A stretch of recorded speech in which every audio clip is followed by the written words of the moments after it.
സതീശൻ പറയുന്ന ഒരു കാര്യം 2 ദിവസത്തിനുള്ളിൽ ഈ കാര്യത്തിൽ താങ്കളുടെ UDF പ്രവേശനവുമായി ബന്ധപ്പെട്ട കാര്യത്തിൽ ഒരു അനുകൂലമായ പ്രഖ്യാപനം ഉണ്ടാകുന്നത് തീരുമാനമായിരിക്കുന്ന കാര്യമാണെന്നാണ് അദ്ദേഹം പറയുന്നത്.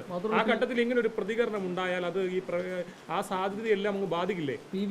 ഞാൻ ചോദിക്കട്ടെ, എനിക്ക് UDF-ൽ പ്രവേശിക്കുക വേണ്ട ഈ പിണറായി സത്തിനെതിരെ ഇവിടെ ജനങ്ങളെ സംഘടിപ്പിക്കുകയാണോ വേണ്ടത്? അല്ല, ഞാൻ ചോദിക്കട്ടെ എന്നെ സംബന്ധിച്ച് UDF-ലെ പ്രവേശനത്തിലപ്പുറം ഇവിടെ ആൻറ്റി പിണറായിസ വോട്ട് ഒരു പെട്ടിയിലാക്കി അതിനെ പ്രതിഫലിപ്പിക്കുക എന്നാണ് ഉദ്ദേശിക്കുന്നത്. നിങ്ങൾ രാവിലെ തൊട്ട് വാർത്ത കൊടുക്കുന്നുണ്ട്, എന്താ സമ്മർദ്ദ തന്ത്രം പ്രയോഗിച്ചുകൊണ്ടിരിക്കുന്നത്. എന്ത് സമ്മർദ്ദം? ഏത് സമ്മർദ്ദം? ഒരു സമ്മർദ്ദം അൻവർ ചെലുത്തിയിട്ടില്ല. ഇന്നലെ വരെ ഞാൻ എന്താ പറഞ്ഞത്? UDF എടുക്കുന്ന ഏത് സ്ഥാനാർത്ഥിക്ക് പിന്തുണ കൊടുക്കും, ഏത് സ്ഥാനാർത്ഥിക്ക് പിന്തുണ കൊടുക്കുമെന്ന് പറഞ്ഞതിൻ്റെ അടിസ്ഥാനം എന്താ? ആർക്ക് മത്സരിക്കാമെന്നാണോ? അവിടെ ജയിക്കാൻ കഴിയുന്ന ശേഷിയുള്ള ജനങ്ങളുമായി ബന്ധമുള്ള എല്ലാ സാമൂഹ്യ ക്രമങ്ങളും ഒരുമിച്ച് കൂട്ടി ജനങ്ങളുടെ മുന്നിൽ എന്താ പറയുക നിഷ്പക്ഷനായി നിന്നുകൊണ്ട് വോട്ട് നേടാൻ കഴിയുന്ന ഒരു സ്ഥാനാർത്ഥിയെ നിർത്തണമെന്നാണ് ഞാൻ പറഞ്ഞിരുന്നത്. അതാണ് അതിൻ്റെ പച്ച മലയാളം. അതിന് വിരുദ്ധമായിട്ടുള്ളൊരു തീരുമാനം എടുത്തു കഴിഞ്ഞാൽ എങ്ങനെ നമുക്കത് സപ്പോർട്ട് ചെയ്യാൻ പറ്റും? ഇപ്പം ഈ പറഞ്ഞു തന്നെ അതിൻ്റെയൊക്കെ കാരണം.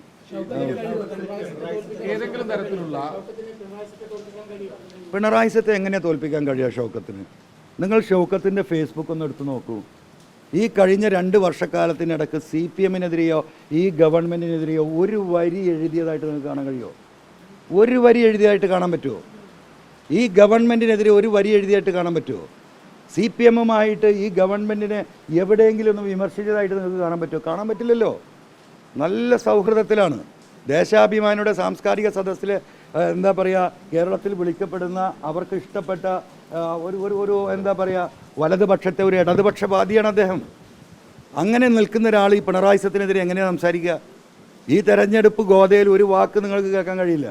വളരെ ഗുരുതരമായ ഒരു ആരോപണം ഈ ഘട്ടത്തിൽ താങ്കൾ ഉന്നയിക്കുന്നുണ്ട്. 3 മാസം മുമ്പ് CPM-ഉമായി ഒരു ചർച്ച നടത്തി അവരുടെ സ്ഥാനാർത്ഥിയാകാൻ തയ്യാറായ മനസ്സോടെ നിന്ന ഒരാളാണ് എന്ന് പറയുന്നുണ്ട്. വളരെ ഗൗരവമായിട്ടുള്ള ആരോപണമാണ്. അപ്പോൾ എന്ത് അടിസ്ഥാനത്തിലാണ്, എന്ത് തെളിവിൻ്റെ അടിസ്ഥാനത്തിൽ? നിങ്ങൾ നിലമ്പൂർ പോയ അന്വേഷണം അറിയും. നിങ്ങൾ ഇവിടെ ഇങ്ങനെ വീട്ടിൽ നിൽക്കുന്നതുകൊണ്ടാണ്. നിലമ്പൂർ പോയാൽ നിങ്ങൾക്കറിയാം. നിങ്ങളാരും അറിഞ്ഞിട്ടില്ലേ? അല്ല നിലമ്പൂരിലെ എല്ലാ രാഷ്ട്രീയക്കാർക്കും ഇത് അറിയാലോ.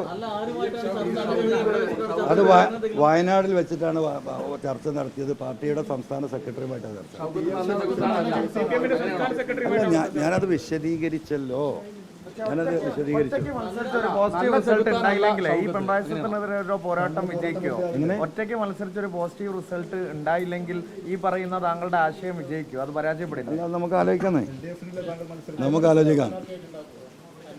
അല്ല, അതുകൊണ്ടാണല്ലോ പറഞ്ഞത് 2 ദിവസം കഴിഞ്ഞ് ഞങ്ങൾ സ്റ്റേറ്റ് കമ്മിറ്റി ഉണ്ടാകും. അതിനു മുമ്പ് ഞങ്ങൾ ഈ പഠനങ്ങൾ നടത്തും. നിലമ്പൂരിൻ്റെ പൊളിറ്റിക്കൽ പൾസ് എന്നാൽ കൃത്യമായി റീഡ് ചെയ്യും. അതിനുശേഷം തീരുമാനം ഉണ്ടാവും. ആര് പറയുന്നത്? അല്ല, അതൊക്കെ നമ്മൾ ചർച്ച ചെയ്ത് തീരുമാനിക്കും. ഇല്ലല്ല. ഇനി കോൺഗ്രസ് നേതൃത്വത്തെ എന്താ അറിയിക്കാറുണ്ടോ? കോൺഗ്രസ് നേതൃത്വത്തിന് എന്താ അറിയിക്കാനുള്ളത്? എന്തെങ്കിലും തരത്തിലുള്ള ഒരു ഉപാധികളോ എന്തെങ്കിലും മുന്നോട്ട് വെക്കാൻ? All the best for everybody. ഈ ഒരു ഓൾ ദി ബെസ്റ്റ് അവസാനം കൂടിയാണോ? അതായത് കോൺഗ്രസുമായിട്ടുള്ള ബന്ധം വഴി പിരിയുന്നു എന്നുള്ളതിന്റെ ഒരു അവസാനം കൂടിയാണോ? അല്ല, അതൊക്കെ നിങ്ങൾക്ക് എന്ത് വേണമെങ്കിൽ പറയാം.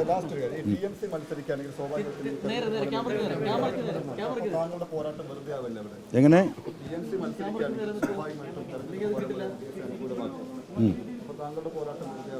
അല്ല, അത് നമുക്ക് അപ്പാലേക്കാന്ന്. എല്ലാ പോരാട്ടങ്ങളും എല്ലാത്ത 100% റിസൾട്ട് ഇതിനുണ്ടാവില്ലല്ലോ. വിൽ സി. ഇടതുപക്ഷവുമായി ചർച്ച നടത്തിയെന്നൊക്കെ പറയുമ്പോൾ ആ കാര്യങ്ങളൊന്നും കോൺഗ്രസ് നേതൃത്വത്തെ അൻവർ അറിയിച്ചിട്ടില്ല ഇതുവരെ. അല്ല, അതൊക്കെ അറിയിക്കേണ്ടവരെ അറിഞ്ഞിട്ടുണ്ട്, അറിയേണ്ടവരെ അറിഞ്ഞിട്ടുണ്ട്. ഇടതുപക്ഷവുമായി ചർച്ച നടത്തിയ ആളെയാണോ അപ്പോൾ ഇവിടെ സ്ഥാനാർത്ഥി? അതൊക്കെ സ്വാഭാവികമല്ലേ എന്ന മൂഡിലാണ് അറിയപ്പെട്ട നേതാക്കൾ. കോൺഗ്രസിലെ സാധാരണ പ്രവർത്തകർ അങ്ങ് വിളിക്കുന്നുണ്ടോ? എന്തിനാ വിളിക്കുന്നത്?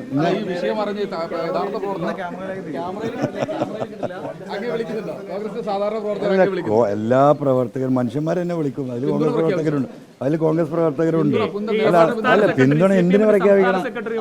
ഇവിടെ നിൽക്കുന്ന എനിക്ക് എന്തിനാ പിന്തുണ പ്രഖ്യാപിക്കുന്നത്? രാവിലെ ഫോൺ കാണിച്ചിരുന്നു, അതിൽ എല്ലാ സാമുദായിക നേതാക്കൾ അടക്കമുള്ളവർ തങ്ങളെ വിളിച്ചു. അല്ല അതൊന്നും ഔദ്യോഗികമല്ലല്ലോ. നമ്മൾ പ്രൈവറ്റായിട്ട് കാണിച്ചു തരുന്ന സംഗതികളൊക്കെ നിങ്ങളിങ്ങനെ പബ്ലിക്കായി ചോദിക്കാന്ന് പറഞ്ഞാൽ ഇനി മേലെ ആരെങ്കിലും നിങ്ങൾക്ക് എന്തെങ്കിലും കാണിച്ചു തരുമോ? സാമുദായിക നേതാക്കളൊക്കെ കാണുന്നുണ്ടോ? അടുത്ത നിയമസഭാ തെരഞ്ഞെടുപ്പിലോ 26-ലോ? എൻ്റെ പഠിച്ചോനെ, ഞാൻ തന്നെ ഉണ്ടാകുമെന്ന് അറിയില്ല ഈ കോലത്തിൽ. സീറ്റുകളുടെ കാര്യത്തിൽ എന്തെങ്കിലും ധാരണയായിട്ട് അല്ല